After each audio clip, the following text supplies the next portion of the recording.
Today we're going to be taking a look at and also showing you how to install the Ultra-Fab Electric A-Frame Jack, offering 18 inches of lift and a 4,000 pound capacity. Part number is UF38-944014. Now this jack's designed to make connecting and disconnecting your trailer from your vehicle a much easier task. We've got the simple button over here that allows us to either raise or lower the jack appropriately.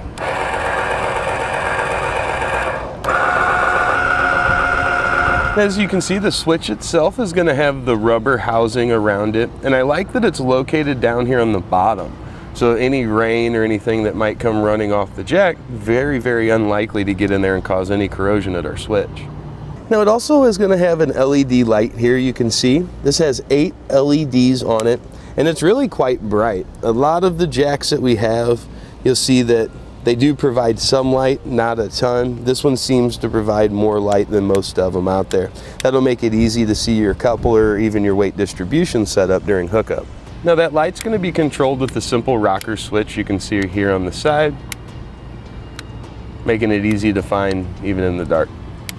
Now to power our jack, we're going to need a 12-volt power source. So on campers and closed trailers, things like that, a lot of time there's going to be an onboard battery, or you can also power it through the 7-pole plug on your truck.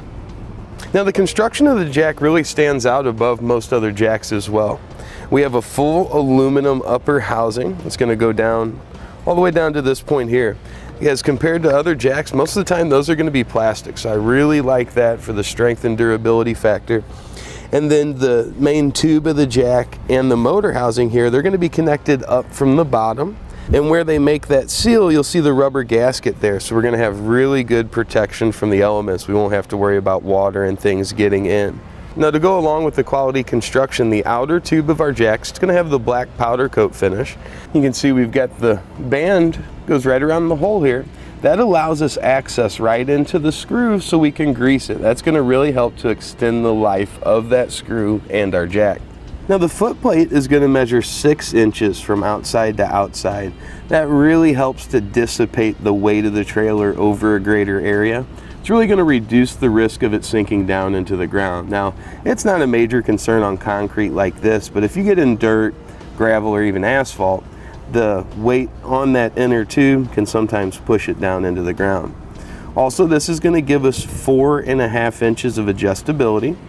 We've got 4 holes to choose from with 1.5 inches between each one. Now with the jack fully extended and our foot plate fully out, it's going to measure about 32 inches to the bracket or to the mounting surface. If we were to retract our foot plate, we're going to lose about 4.5 inches, so we'll be down about 27.5. Now as a safeguard, whether we're all the way raised or all the way retracted, once our jack gets to the end of its cycle, it simply stops. We don't have to worry about stripping out anything or ruining any gears. Now if for some reason your battery on your trailer were to fail, maybe the 7-pole on your truck quits working, you're not going to be stuck with the trailer on your truck or vice versa. Not being able to get the trailer onto your truck. It's provided with a 9/16 socket. You'll need a 3/8 drive ratchet, but that'll go right down and allow us to raise and lower our jack. Now to begin the installation process, of course you'll want the old jack removed from the trailer, properly chock your trailer and support it. You can see we're using a couple of jack stands. At that point, we're just going to remove the foot plate from the jack by pulling that pin we saw earlier. Set it aside. Now we'll slide the tube of the jack down in the hole in the A-frame.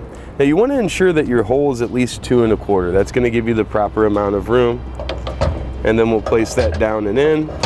Now unlike other jacks out there, the flange is designed so we can mount it set up to either side. This way, we can mount it so it's set up this way, or the more traditional, just straightforward style mount. And you'll notice those holes are oblonged to make up for any variances in tolerance. Now for the installation, you do want to reuse your existing hardware.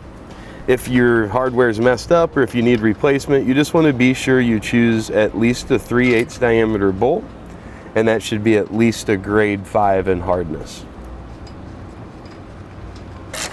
Now we'll begin to snug those down.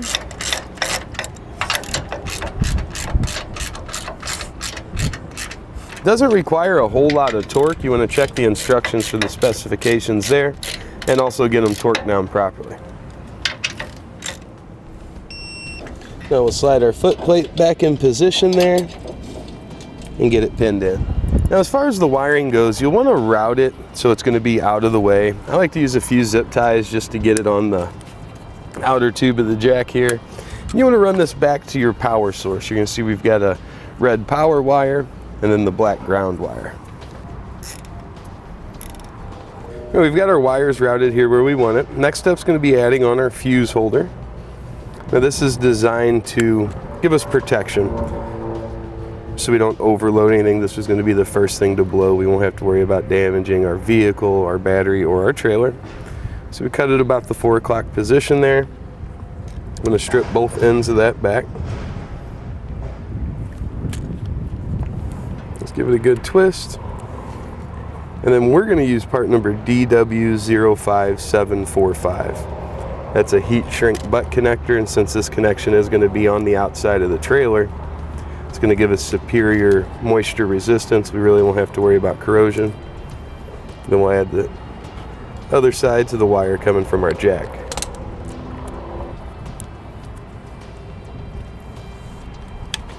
And now we'll use a heat source to get that shrink down. You can use a heat gun, a mini torch, or a lighter. Just be careful not to overheat the plastic. Just want to kind of gently heat it. As you do this, it's kind of going to turn a little bit more clear, start to shrink down on your wire. Then we're going to add on a 1/8 inch ring terminal. We're going to a junction box. You may need a slightly larger ring terminal if you're going onto one of your battery posts. Now for the black wire, we'll just need to add a ring terminal on the end, and again, you want to get one that matches your setup. Now if you have the option of running to a junction box or to a battery, I like the idea of going to the battery, just so you get a good connection there, and that'll work your trailer whether it's hooked up or not hooked up to your vehicle. Now each junction box may be wired up differently, but what we're going to connect to is our black to ground. Ours is here on this end, and our power or our red is going to go to our power, which is going to be here on this end. Now ours uses 3/8 socket. Yours might be a little bit different, but they're all usually pretty close to that size. So let's get these loosened up and we'll get our connectors in place. Now once you have your wires connected, any excess wire you might have, feel free to get that zip tied up and out of the way. You might need it later if you have to make any type of repairs.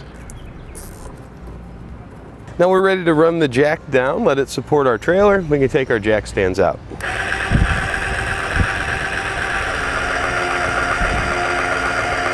That's going to complete our look at the Ultra-Fab Electric A-Frame Jack. Part number is UF38-944014.